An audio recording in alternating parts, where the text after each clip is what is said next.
ಶಾಸಕರ ಮಗುವಿಗೊಂದು ಜನಸಾಮಾನ್ಯರಿಗೊಂದು ನ್ಯಾಯನ ಮಚ್ಚು ಹಿಡಿದು ರೀಲ್ಸ್ ಮಾಡಿದ್ರು ಅಂತ ಜೈಲಿಗೆ ಕಳುಹಿಸಿದ್ರಿ. ನಿಯಮ ಉಲ್ಲಂಘಿಸಿ ಮಹಾನ್ ಸಾಧನೆ ಮಾಡಿದವರಿಗೇನು ಶಿಕ್ಷೆ?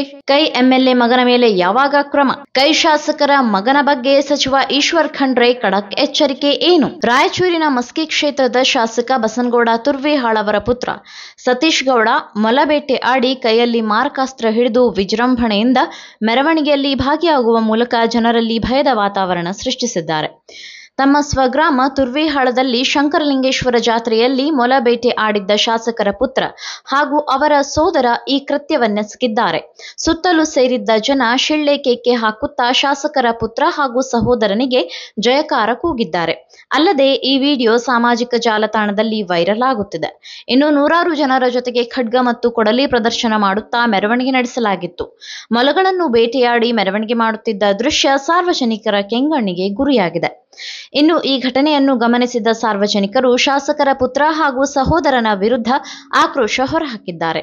ಏನೋ ದೊಡ್ಡ ಮಹಾನ್ ಸಾಧನೆ ಗೈದವರಂತೆ ವಾದ್ಯಗಳ ಸಮೇತ ರಕ್ತಸಿಕ್ತ ಮೊಲಗಳ ಜೊತೆ ಮೆರವಣಿಗೆ ಮಾಡಿಕೊಂಡಿರುವ ಶಾಸಕರ ಕುಟುಂಬಸ್ಥರ ವರ್ತನೆಗೆ ಈಗ ವ್ಯಾಪಕ ಖಂಡನೆ ವ್ಯಕ್ತವಾಗುತ್ತಿದೆ.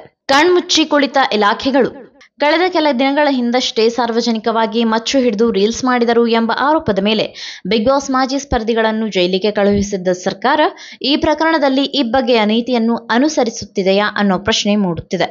ಪ್ರಮುಖವಾಗಿ ಯಾರೇ ಆಗಲಿ ಅರಣ್ಯ ಇಲಾಖೆ ಕಾಯ್ದೆಗಳ ಪ್ರಕಾರ ಮೊಲಗಳ ಬೇಟೆಯಾಡುವುದು ಅಪರಾಧ ಕೃತ್ಯವಾದರೂ ಅರಣ್ಯ ಇಲಾಖೆ ಯಾವುದೇ ಕ್ರಮ ಕೈಗೊಂಡಿಲ್ಲ.